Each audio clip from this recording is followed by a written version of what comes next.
Last week we met Jesus and the disciples in the Garden of Gethsemane.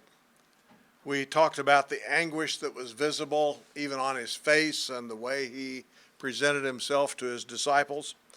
We also discussed his interaction with the temple guards who had come to arrest him.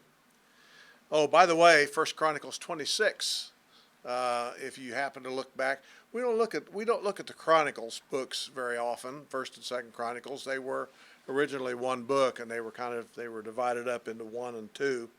But 1 Chronicles 26 talks about the temple guards, who they were, what their duties were, and so on. It's kind of an interesting portion of a chapter to read. They were priests and Levites that were assigned various duties in and around the temple to guard the temple. They were stationed at the entrances. They were stationed in some other places to make sure, in part, to make sure that the people who weren't supposed to go into a certain part of the temple didn't go into certain parts of the temple, if that makes sense to you. There were parts of the temple area that only certain people could go into, and certain people had to stay out of, and so on. And they had other functions as well.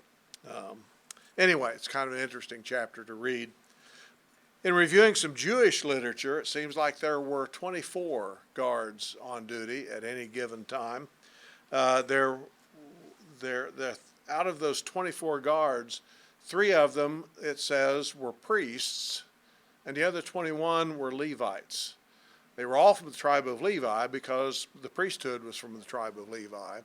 But just because you were a Levite didn't mean that you were a priest, but in order to be a priest, you had to be a Levite, if that makes some sense to you. And they served in kind of a rotation.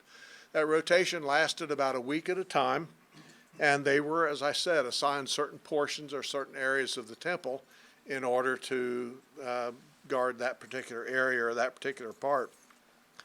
Now, how many of these guards, and we think it was probably temple guards that came to arrest Jesus in the garden, how many of them there were, we don't know. We don't know if they were on-duty guards who were pulled off of their post to arrest Jesus, or if they were off-duty guards that were summoned in order to do this extra thing, or we don't know how that all happened. We just think that they were probably temple guards, Jewish guards of some kind, probably the ones who normally were assigned temple guard duty, but then they were taken by, we assume, members of the Sanhedrin, or some of them anyway, to the garden along with Judas in order to arrest Jesus. And we really don't know if they had the authority to go off the temple grounds and make arrests and so on like they did in the garden. I would think that the Romans would not have allowed them the authority to go off of the temple grounds. But I don't know that, and I never could find that out in any of the literature that I looked at. I don't know if any of you have anything on that or not, but I have to wonder if they even had the legal authority to go to the garden to arrest Jesus. Well, we're going to begin this week with a video from Adam Hamilton, the guy that I'm taking at least some of this information from. He's going to introduce us to the time of Jesus' appearance before the Sanhedrin, and then there are some other related events as well. Let me see if I can get this going for you.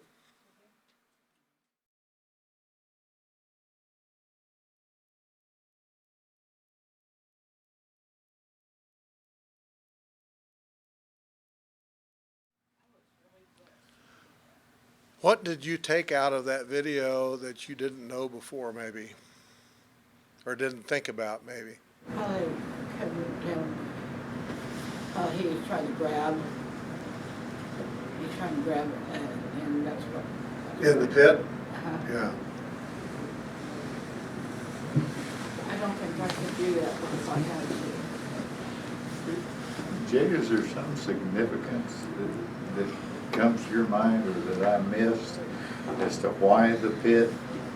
Why, I mean, not just Jesus was held there evidently at times, but why specifically? It seemed to me this is an additional slap in the face.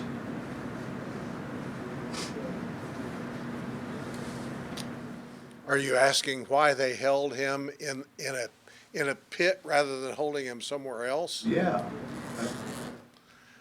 Well, I hadn't even thought about the fact that he probably was held in some kind of a dungeon or pit or whatever at some point in time during the night.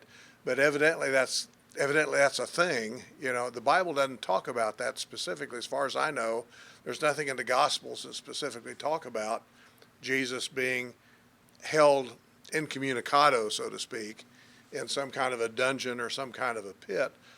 But if you stop and think about it, there evidently were, I mean, Pilate was asleep during the time of the Sanhedrin trial. You know, Pilate, you know, I mean, I'm guessing he got up, I'm guessing they took him probably first thing, maybe 6:37, 7 o'clock in the morning, I don't know. But there were a few hours anyway where it was after he was condemned by the Sanhedrin, but before he went to see Pilate, and he had to put him someplace. And I often wonder about that psalm that he read. Was that really a prophecy of Jesus being held in a pit? I'm guessing, Jerry, that that's normally the place where they put people like that. I don't know, but I'm guessing that's kind of their normal thing for jails. Yeah.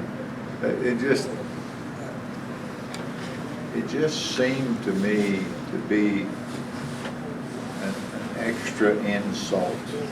Yeah. And I'm sitting here, I'm feeling angry. Just imagining, I mean, outside of the fact that he was the Christ, he could have done or had anything happen under the sun. And I've wondered at times, you know, if when really put to the test, could I have done that? Yeah. And I don't know, maybe the pit was reserved for people who, I mean, if you think about Paul and Silas in jail in Acts, I don't know that they were in a pit, because doesn't it talk about the doors being opened and so on? And if you'd be in a pit, there'd be no doors. You know, so I'm guessing, and I don't know if they treated Roman citizens differently than they did people like Jesus or not, but I'm guessing at least in the book of Acts, that was more, I mean, it wasn't wonderful, but it was more like a jail than it was some hole in the ground, you know. But I don't know what they had here. Maybe that's all they had, but surely they could have figured out some other way to deal with him. But yeah, maximum insult. Maximum insult. Yeah. Any other comments on that or something related?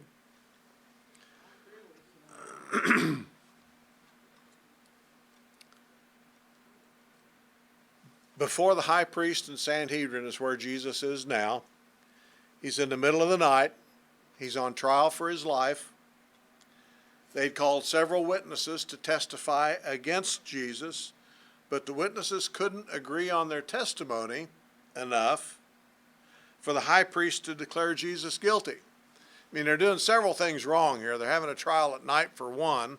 They're trying an innocent man for another, but yet they're following the rules of trials, and they have to have the witnesses say the same thing, you know, in order to be able to condemn the guy, which they're going to do anyway. They're going to figure out some way to do it anyhow. So they're getting more and more agitated. They're getting more and more angry. So the high priest finally asked Jesus himself if he was the Messiah, which was really the turning point of the trial. And I'm just going to read that portion of it, of the scripture. Again, the high priest asked him, "Are you the Messiah, the Son of the Blessed One?" "I am," said Jesus. "And you'll see the Son of Man sitting at the right hand of the Mighty One and coming on the clouds of heaven." And the high priest tore his clothes. "Why do we need any more witnesses?" he asked. "You've heard the blasphemy. What do you think?" They all condemned him as worthy of death. And then some began to spit at him, and they blindfolded him. They struck him with their fists and they said, prophesy. And the guards took him and beat him. And I'm guessing at about that time they put him in the pit. Or they put him in the pit and then they beat on him, or however it was they did it. What's motivating the Sanhedrin here?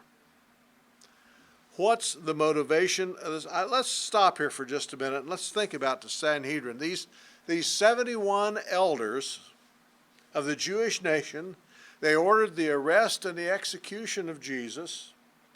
On the surface, it appears that they were angry.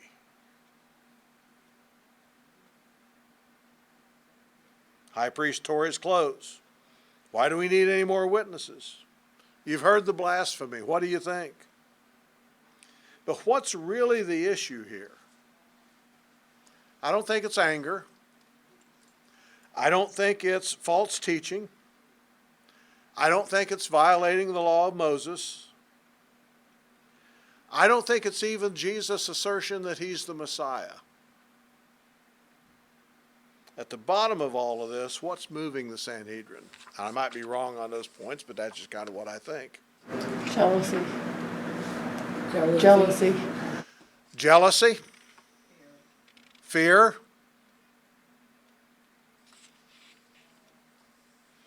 Yeah, I think there was anger there. I think there was jealousy there. But I think the real thing was, I don't know who said fear. Who said fear? I think fear was really the driver of all of this. Fear of what?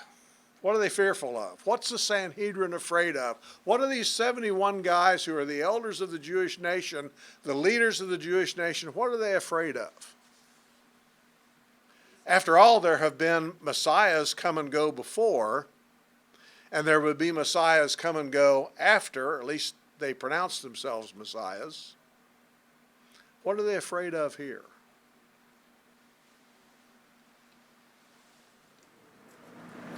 Losing their place. Losing their place. Losing their place. They're afraid of losing their place. What do you mean by losing their place? Their authority. Their authority, they're losing their position. It's like some politicians we know, they're afraid of losing their position.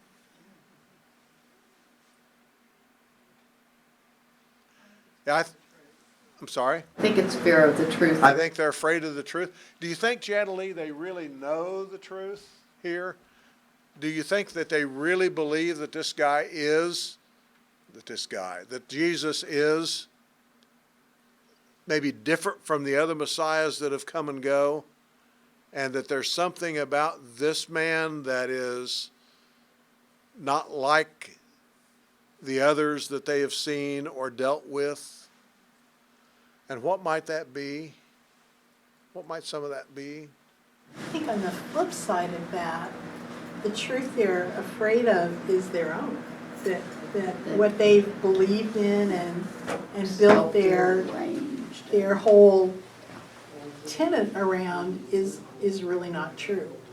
So maybe it's not the awareness of Jesus as much as what he could potentially do to destroy their truth in their own minds.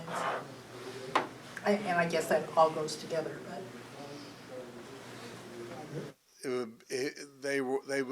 And he was someone who taught things that they didn't agree with. The Sabbath was made for man, not man for the Sabbath. That's one I can think of off the top of my head. And other things as well that he taught and did that they thought were somehow or another violations of the law or violations of their tradition, which in that time had the force of law, that kind of thing.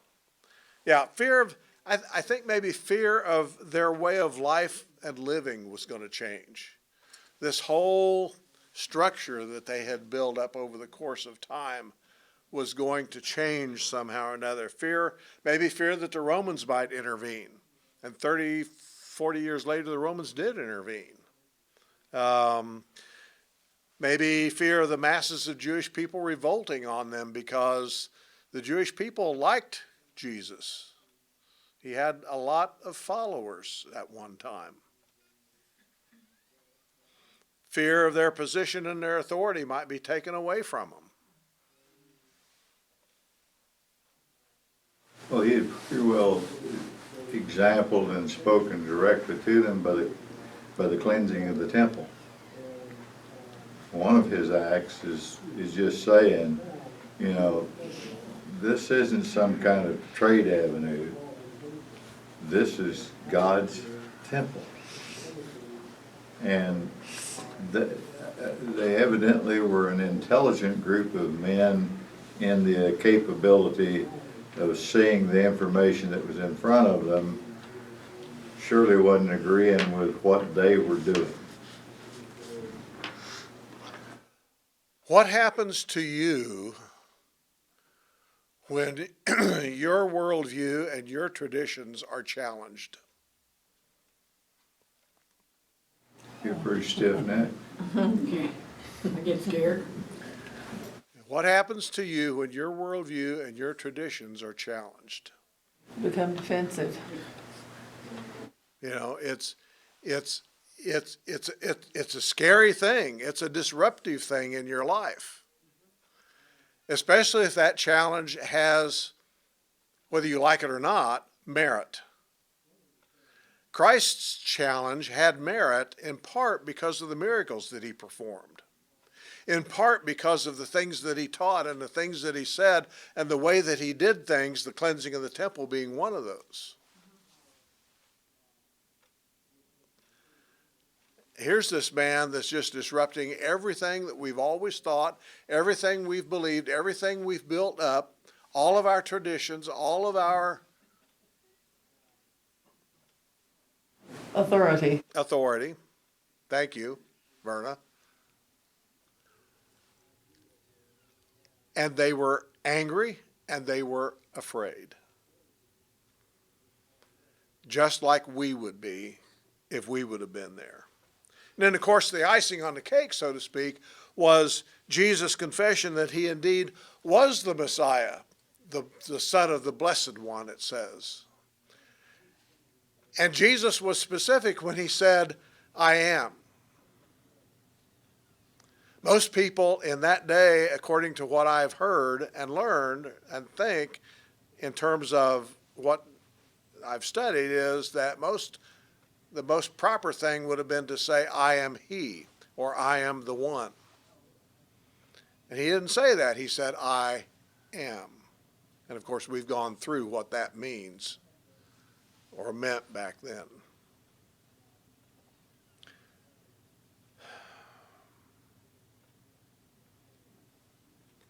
And then the second was Jesus' statement about the Son of Man coming in the clouds of heaven. Now, the Sanhedrin would have probably understood this in the context of a passage out of Daniel, and I'm going to read that passage in Daniel 7. Daniel says, in my vision at night I looked, and there before me was one like a son of man coming with the clouds of heaven. He approached the Ancient of Days and was led into his presence. He was given authority, glory, and sovereign power. All nations and peoples of every language worshiped him. His dominion is an everlasting dominion that will not pass away, and his kingdom is one that will never be destroyed. And it's believed that that's what Jesus was referring to when he said that they would see the Son of Man coming in the clouds of heaven. And then in conjunction with that is Jesus' continuation of his statement about being seated at the right hand of power. Listen to this. This is Psalm 110. The Lord says to my Lord, sit at my right hand until I make your enemies a footstool for your feet. The Lord will extend your mighty scepter from Zion, saying, rule in the midst of your enemies. The Lord has sworn and will not change his mind. You are a priest forever on the order of Melchizedek. Why wouldn't the Sanhedrin be afraid of this man? Why wouldn't they be afraid of him? In a culture where asserting one's deity and equality with God was punishable by death, Jesus, in his brief response to the high priest, does just that in 3 different ways. Why wouldn't they be afraid of him? Well, one sign of washing his hands to say, I'm through with this, was kind of a cheap shot too, was it not? I mean, in the whole process. You know, I don't know quite what to make of that, Jerry. I mean, as if that action was in any way going to free him of what he was afraid of, evidently. And, you know, he wanted to not be involved anymore. And he used that as a sign of, I'm done. You know, do what you will, I'm done. You know, Jerry, I've been there before. You know, you get toward the end of a day and it's been a long day and some other decision comes up, somebody asks you something and you say, I don't want to decide these things anymore. I'm done deciding things. But that isn't quite what was going on here. I had a friend, you know, in a staff meeting one time, somebody brought something up for everybody to remember. And Rick, being who he was, said, you know, if I have to remember one more thing, I'm gonna have to forget something, so I got room. And, you know, these guys their chairs had to be uncomfortable.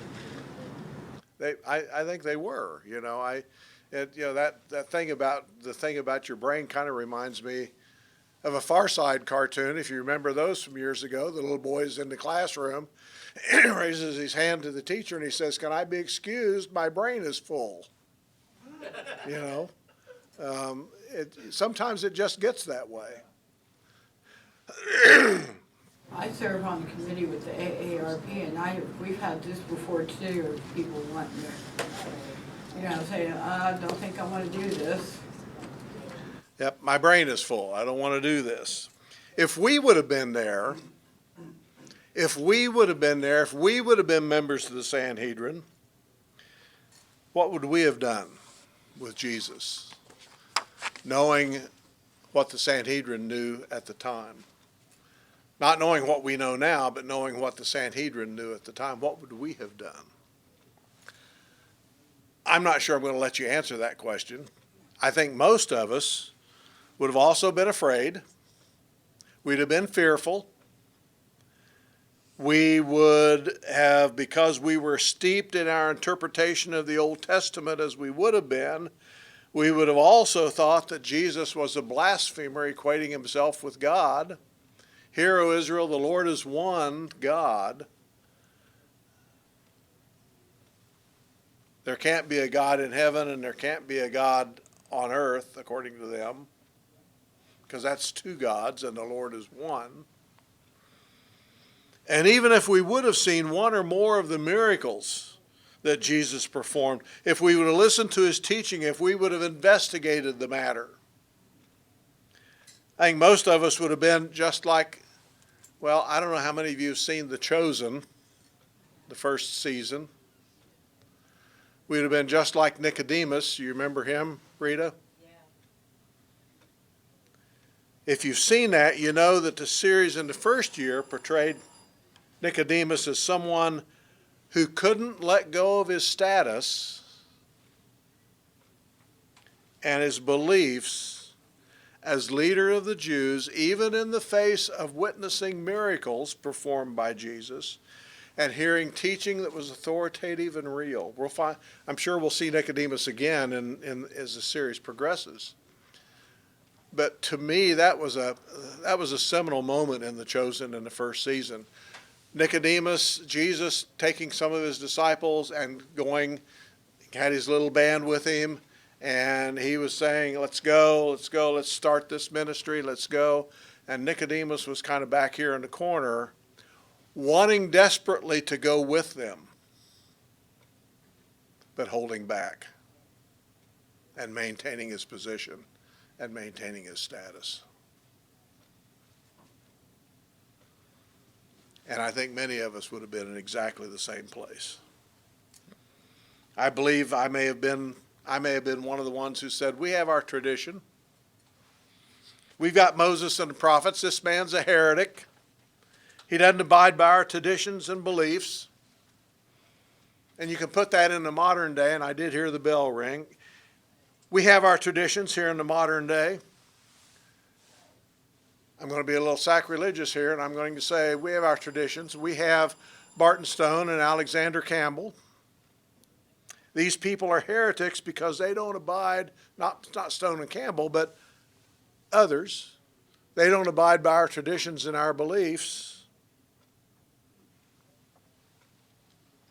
And I'm not saying that Stone and Campbell were not good men. They were.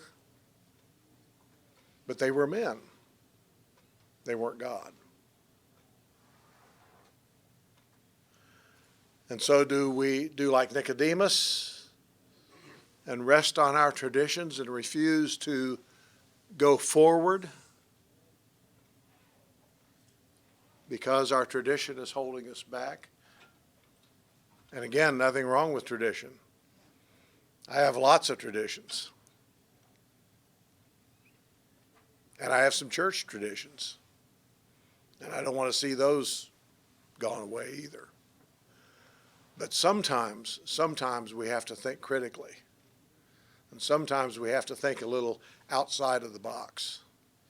And sometimes we have to understand that maybe we don't have it all right. That maybe we need to make some changes. Even at my age, and even at Verna's age. You are younger than me, aren't you, Verna? Oh, yeah. Yeah, okay.